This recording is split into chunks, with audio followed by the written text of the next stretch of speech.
আমি তো গোসল করে শ্যাম্পু করার পরে চুলে কন্ডিশনার দিয়ে রেখে দেই। এর পরের দিন গোসল করে চুল ধুয়ে ফেলি। এভাবে কন্ডিশনার রেখে দিলে কি চুলের কোনো প্রবলেম হবে?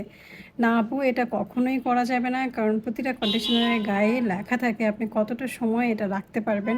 বিশেষ করে ৩ মিনিট, ৪ মিনিট, ৫ মিনিট অথবা খুব স্পেশালাইজড যে স্পা মাস্ক অথবা কন্ডিশনারগুলো সেগুলো হয়তো ২০ থেকে ২৫ মিনিট রাখতে বলে। কিন্তু এর থেকে বেশি রাখতে কোনো কন্ডিশনারেরই গায়ে লেখা থাকে না। আর এটা প্রয়োজনও হয় না। বরং আপনি যদি এভাবে রেখে দেন এতে করে আপনার চুলের আরও বেশি ক্ষতি হবে। চুল ড্রাই হয়ে যাবে, রুক্ষ শুষ্ক হয়ে যাবে, চুল ভেঙে, ভেঙে পড়তেও পারে যেহেতু এটা কেমিক্যালযুক্ত প্রোডাক্ট। তাই আপনি চেষ্টা করবেন কন্ডিশনারের বোতলের গায়ে কী লেখা আছে সেটা দেখে তারপর কন্ডিশনারটা অ্যাপ্লাই করার জন্য।